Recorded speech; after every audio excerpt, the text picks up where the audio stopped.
কারণ দেশে এখন যা চলছে মানে নৈরাজ্য, অস্থিরতা, মব কালচার, রাস্তাঘাটে নারীরা বেরোতে পারছে না, নারীর বুকের ওড়না কতটুকু আছে না কতটুকু থাকা উচিত এটা আরেকজন ভদ্রলোক ঠিক করে দিচ্ছেন, এবং তাকে নিয়েও আটকিয়ে রাখা যাচ্ছে না, তাকে মাথায় পাগড়ি টাগড়ি দিয়ে হাতে কোরআন শরীফ ধরিয়ে সতর্ক থাকতে হবে সরকারের। সরকার কি সতর্ক ছিল? সরকার কি সতর্ক থাকেন?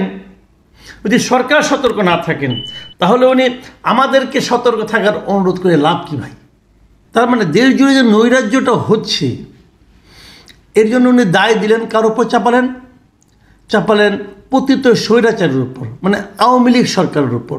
আওয়ামী লীগ যারা ছিলেন, আওয়ামী লীগের যে সরকারটা ছিল সেই সরকারটা তো পতিত হয়ে গেছে, তারা এখন নাকি দেশ জুড়ে এই নৈরাজ্যগুলি কায়েম করছে।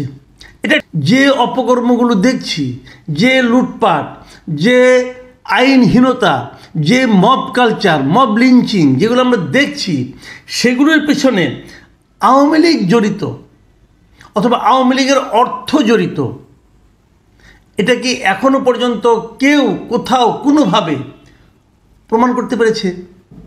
গতানুগতিক অনেক রাজনৈতিক বক্তব্য শুনি, ঢালাও একটা মন্তব্য করে দেওয়া হয়, অমুক দল এত বছর ধরে দুর্নীতি করেছে, অথবা বিরোধী দল, যেমন আমরা আপনার আওয়ামী লীগ আমলে শুনতাম কোথাও কোনো আগুন টাগুন ধরলে বলা হতো এটা বিএনপি জামাত তারা আগুন ধরিয়েছে, আগুন সন্ত্রাস করেছে, মানুষ পুড়িয়ে মারার রাজনীতি করছে, এগুলো একদম মুখস্থ ঢালাও কথাবার্তা বলা হতো।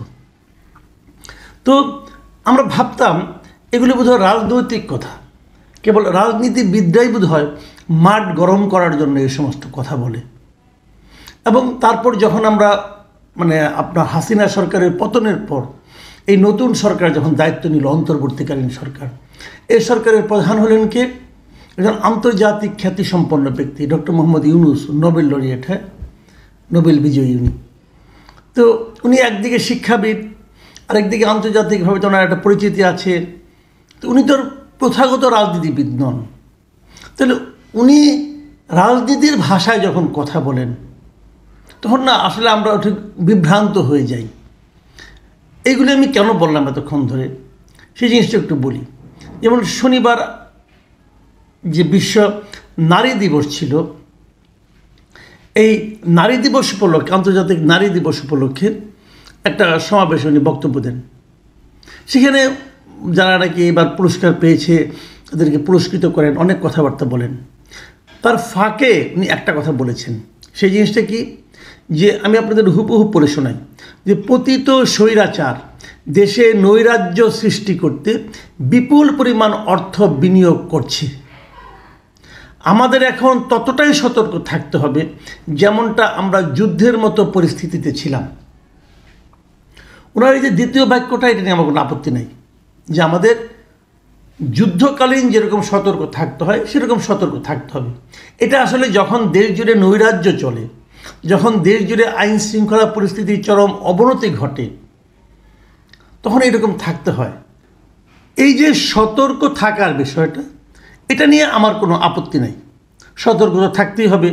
কারণ দেশে এখন যা চলছে মানে নৈরাজ্য, অস্থিরতা, মব কালচার, রাস্তাঘাটে নারীরা বেরোতে পারছে না, নারীর বুকের ওড়না কতটুকু আছে না কতটুকু থাকা উচিত এটা আরেকজন ভদ্রলোক ঠিক করে দিচ্ছেন, এবং তাকে নিয়েও আটকিয়ে রাখা যাচ্ছে না, তাকে মাথায় পাগড়ি টাগড়ি দিয়ে হাতে কোরআন শরীফ ধরিয়ে তাকে মুক্ত করে আনা হচ্ছে। এই যে একটা কালচার চলছে আমাদের এখানে, তার থেকে বেরিয়ে আসার জন্য সবাইকে আসলে সতর্ক থাকা ছাড়া কোনো উপায় নাই। কিন্তু এই সতর্ক যাদের থাকতে হবে তাদের মধ্যে কি রাষ্ট্র আছে? রাষ্ট্রকেও কি সতর্ক থাকতে হবে না? হবে তো।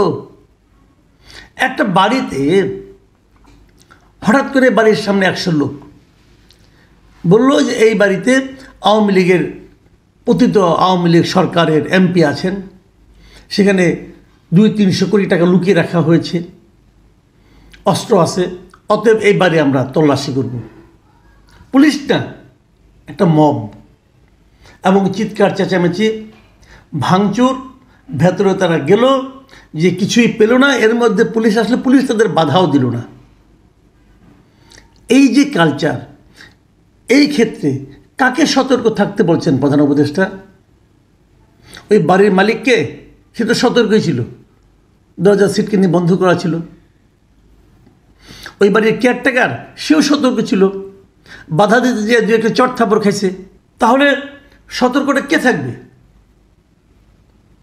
এই প্রশ্নটা কিন্তু ইম্পর্টেন্ট। এখানে সতর্ক থাকতে হবে সরকারের। সরকার কি সতর্ক ছিল? সরকার কি সতর্ক থাকেন? যদি সরকার সতর্ক না থাকেন তাহলে উনি আমাদেরকে সতর্ক থাকার অনুরোধ করে লাভ কি ভাই? ভালো কথা। আরেকটা কথা আমি বলি, যে জিনিসটা নাকি বলাই জরুরি, তা হলো উনি যে প্রথম যে বক্তব্যটা দিয়েছেন সেটা একটু আপনাদের পড়ে শুনে, আরেকবার পড়েছি কিন্তু আরেকবার আপনাদের স্মরণ করিয়ে দিই, যে পতিত স্বৈরাচার দেশে নৈরাজ্য সৃষ্টি করতে বিপুল পরিমাণ অর্থ বিনিয়োগ করছে। তার মানে দেশ জুড়ে যে নৈরাজ্যটা হচ্ছে, এর জন্য উনি দায় দিলেন কার উপর চাপালেন পতিত স্বৈরাচারের উপর, মানে আওয়ামী লীগ সরকারের উপর। আওয়ামী লীগ যারা ছিলেন, আওয়ামী লীগের যে সরকারটা ছিল, সেই সরকারটা তো পতিত হয়ে গেছে, তারা এখন নাকি দেশ জুড়ে এই নৈরাজ্যগুলি কায়েম করছে। এটা ঠিক যে আওয়ামী লীগ প্রচুর লুটপাট করেছে, আওয়ামী লীগের কাছে প্রচুর অর্থও আছে, কোনো সন্দেহ নাই। তারা চাইলে সেই অর্থ মন্দ পথে ব্যয় করতেও পারে। নৈরাজ্য সৃষ্টি করার জন্য তারা অর্থ ব্যয় করতে পারবে না আমি তা মনে করি না, করবে না আমি তাও মনে করি না, হয়তো করবেও অথবা করছেও, আমি এটা অস্বীকার করছি না। কিন্তু আমরা যে নৈরাজ্যগুলো দেখছি, যে অপকর্মগুলো দেখছি, যে লুটপাট, যে আইনহীনতা, যে মব কালচার, মব লিঞ্চিং যেগুলো আমরা দেখছি, সেগুলোর পেছনে আওয়ামী লীগ জড়িত অথবা আওয়ামী লীগের অর্থ জড়িত, এটা কি এখনো পর্যন্ত কেউ কোথাও কোনোভাবে প্রমাণ করতে পেরেছে?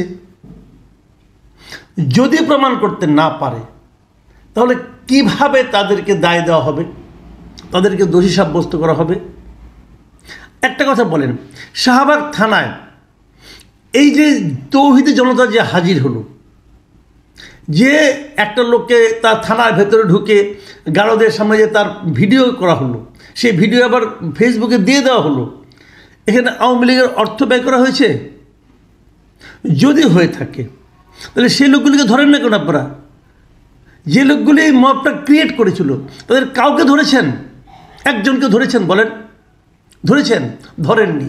যদি না ধরে থাকেন তাহলে আপনি কি করে সিদ্ধান্তে আসলেন যে এটা পতিত স্বৈরাচার অর্থ ব্যয় করেছে? কোন একটা ঘটনা আপনি বলেন। গত কয়েক মাসে আপনারা অন্ততপক্ষে একটা ঘটনা বললে তো হবে না, অন্ততপক্ষে 10টা ঘটনা বলতে পারা উচিত। যখন আপনি প্রধান উপদেষ্টা স্বয়ং বলছেন তখন ওনাকে মিনিমাম 10টা ঘটনা বলা উচিত। আপনারা বলেন 2টা ঘটনা, 3টা ঘটনা বলেন যেগুলো পতিত স্বৈরাচার অর্থ ব্যয় করিয়েছে। দেখাতে পারবেন? পেরেছেন? পারেননি? তাহলে ওরকম ঢালাও মন্তব্য কিভাবে করেন? অথচ 2 দিন আগে দেখলাম যে বিবিসির কাছে ইন্টারভিউতে এই প্রধান উপদেষ্টা বললেন দেশের আইন শৃঙ্খলা পরিস্থিতি অসাধারণ, ভালো আছে, কোনো খারাপ হয় নাই। যদি খারাপই না হবে তাহলে তারা অর্থ ব্যয় করছে, এটা আপনি বলেন কিভাবে? এই জায়গাগুলো নিয়েই আমাদের আপত্তি। ডক্টর ইউনূসকে আমি অনুরোধ করব, প্লিজ রাজনীতির ভাষায় কথা বলবেন না, প্রচলিত রাজনীতি, নষ্ট হয়ে যাওয়া রাজনীতির ভাষায় কথা বলবেন না।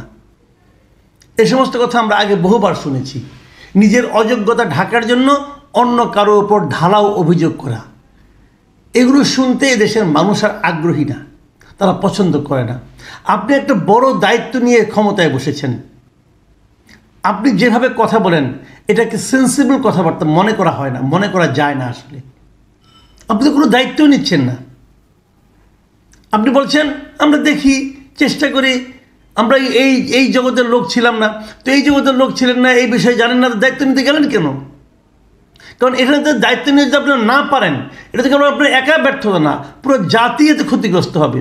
পুরো একটা জাতিকে আপনার নিজস্ব ব্যক্তিগত এক্সপেরিমেন্ট করার জন্য আপনি পুরো একটা জাতিকে কি ঝুঁকির মুখে ফেলতে পারেন? উচিত হবে না। আপনি নিজে আনারি এবং সবগুলো আনারি লোককে আপনি কালেক্ট করে নিয়ে আসছেন।